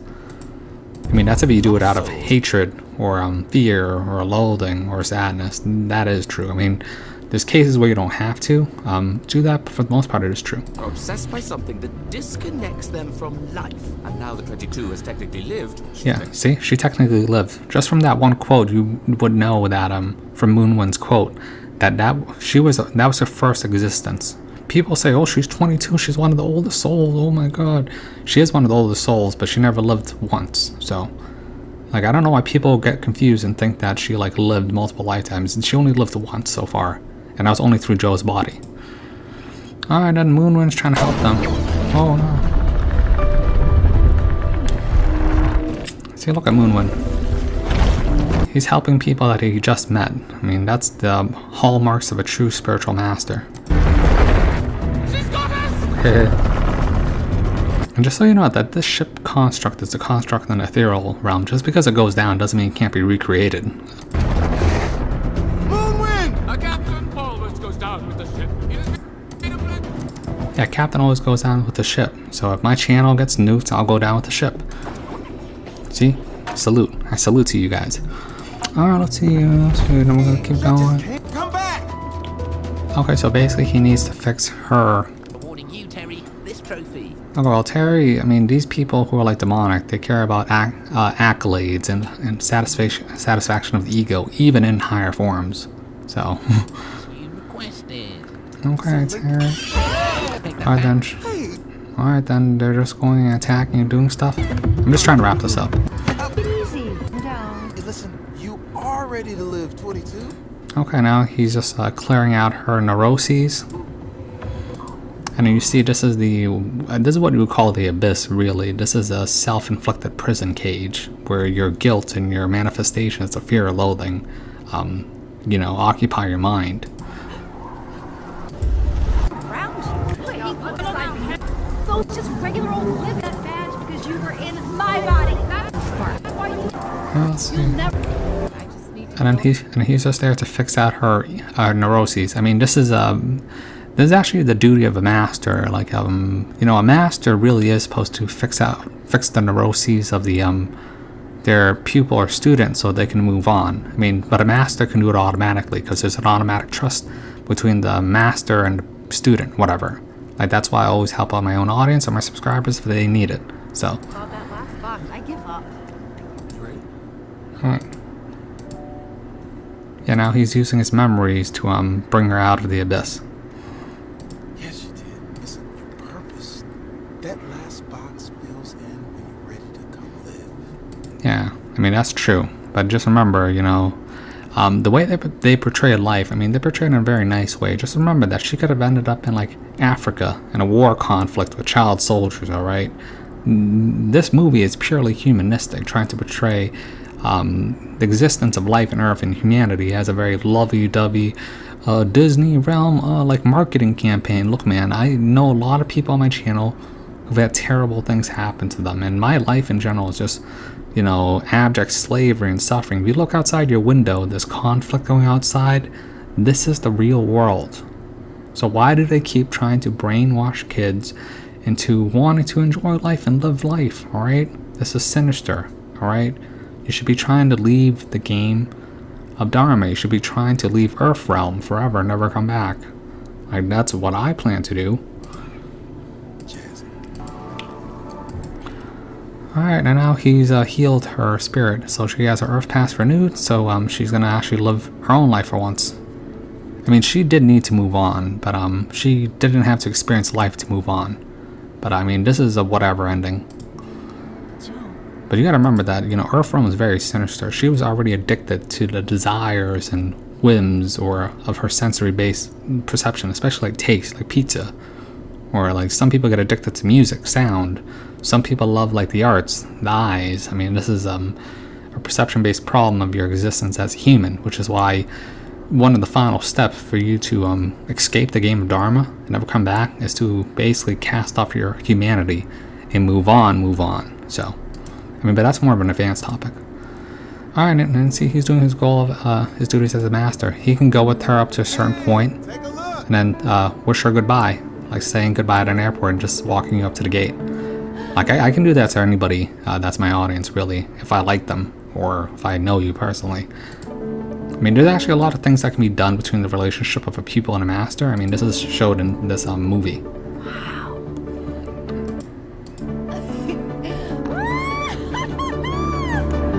Alright, and then she's basically going to Earth where she lives out her life. See, he's letting go because at some point you have to go on your own journey. So, but the lessons that she learned from him is important. She's going to, I think, what is this, Tibet or Asia? I mean, that's just, trying to say that she's going to advance spiritually, whatever. I mean, honestly, I would have preferred America because people don't understand that the way the system works, the harder your material life is, the higher your spirituality will advance. That's why America is where it's at if you want to become enlightened. It's been like this since the 70s, really. I mean, I feel like that's why my spirit came to America. So, I mean, I'm an Easterner in America, so I'm like two worlds at once. And then now I'm just doing priest work, helping people, whatever. All right, so that takes that part. I think I only have maybe 1 or 2 more parts left. All right, so we'll be right back for the final segment. So we'll be right back, guys. All right, so we are in the final segment. This is the ending. Thank God. This is so long. I don't ever want to do a movie review thing ever again unless I have to or people make me. All right, so you see the fading into white. Now he's like facing upon death. Let's see. And he's actually really sinister to what happened. So he finally accepted death, to go into the great beyond, which is what his problem was in the first part, because he's basically done everything he has to in life. He got his he did out his life journey, finding his bliss. He did the one thing that he needed to do to clear out his neuroses of the ego, playing with Dorothea Williams. He helped out 22, which is his friend, so he's ready to move on. See, he's ready to go to the great beyond. If he passed through the great beyond of the filter of the sun, I mean, it would have been great. I mean, this would have been a good ending, and then he could finally move on. A lot of the problems that exist in life is people not being able to move on. I mean, if you do this, if you finish out the things you have to do in life, do the best you can, and clear out anything that you have left over, and you go through the white light, then it's okay. But most people don't, which is why they get recycled back in. Or, for me personally, I would rather go around it. I mean, at the end of the day, it's still a bug zapper. Other stuff can happen, so I don't recommend going into the white light unless you're confident. I mean, for me, it wouldn't matter either way, really. So he finally accepted death, and look, oh my God, the Not-Milk Minion overlords, they intervened and offer him a second chance to loop back into Earthrealm. The Jerry's patient. Yourself, another chance. Ooh, another chance. Ooh, look, I mean, this is their reward for cheating death. These mentors probably also get the same deal, really. You need to remember that his job in the beginning always was a mentor to 22, so because 22 got to go back to Earthrealm, he added to the garden. He added to the game of Dharma, the prison planet of Earth. I mean, this is not benevolent. They played this dark game. So because he did his job of getting 22 in, just like the other mentors, they probably got a second chance back at life and got to choose to remember their memories and their existences before this idea of sequential beings. Alright? Like when I saw this ending, I knew it was dark. So, alright, then he comes back here. Oh my God. Like he did his job. He got paid to do his job, right? He got paid by these things. So a good ending would have been him just going to the white light and moving on. I look at Terry. Ooh. Hey Terry, what's that over there? Hey, look. What are you doing? Okay, let's see. I'm trying to move on. Alright, see, if he was to do the right thing, he would have moved on. Like, it's hard, you really should just move on when your time is up. That's what a lot of people don't realize. But then again, people here, like, they keep, weird stuff happens, or they almost die, or they do die, and then they keep coming back because the Matrix won't let them die, so. And that's been my problem, and other people's problem. Okay, so when he comes back, he's gonna stop and smell the roses. Watch. I'm gonna live every minute of it. Live every minute of it. Oh my God, he's stopping to smell the roses. He got looped back into the game of Dharma. He didn't win, just so you know. He's just playing again. He literally went around the Monopoly board and went past Go again. Alright, this is how the game tricks you. This is how it loops you back in. Whatever. Oh, yeah. Now see his face. He's finally happy. Oh my God. It's a reflection of the beginning. Because at the beginning his face was unhappy, dissatisfied. And now he's happy. I mean, this is how they loop you back in with these dichotomy of emotions. When he was closing his eyes and ready to accept the great beyond, I mean, this is a much better, this is what, his whole culmination of existence was leading up to. But then he got intervened. So to me, this was not a good ending. I mean, this ending would have been okay if he went back to school as an old man and he saw 22 come into his classroom where she's acting like Connie, the girl with the trombone, and he smiles. That would have been a better ending. But this ending in general is about, you coming back, you recycling back into this realm of suffering. You have to understand, this movie is portraying life and existence in a very positive, happy-go-lucky way, when I know people who in real life who basically got unemployed by the Voldemort disease, and then they're struggling, and everyone's around me struggling, and people are like going bananas and whackers. This place is pure chaos. It's a clown show. It's a bozo show. But that's Disney's job. Their job is to loop you back in and to love the human world. But that's not even the real ending. I'm going to show you the real ending. This is the secret ending. This is the after credits ending. So be aware that this movie, I mean, it's released on Disney Plus, alright? So why would they keep the scene in? This scene would have been meant for if you were at the movie theaters. But watch this. See, now the reflection of the Disney logo, the music is in harmony. It's no longer Discordian. And it's calming. Ooh. See? Watch, this is the secret ending. Most people probably never even saw this. This is Terry, alright? He's trying to tell you something. Alright, you watch this on Disney Plus on your TV, whatever, right? So they could have taken this out, but they chose to keep it in for a reason. Hi! Movie's over! Movie's over. Alright? You should realize that upon death, the game of Dharma is supposed to be over. Go home! Go home, like Dorothy. It's time to go home. Alright, it's time to go home. But the whole movie is trying to trick you to come back here anyways. I mean, that's why I felt like this movie is pretty sinister, so. See? I mean, that was the secret ending. Most people never even saw that. Alright, guys, well, that wraps up and concludes this analysis of the movie. Maybe I'll do it soon. I mean, unless you guys want another show or whatever. I mean, I could do another show, but I have to, read Custodians. I'll probably talk about Custodians later, and then process Vanessa's request first. That takes priority. So, I hope you guys have a good night, and I'll see you guys later. Bye.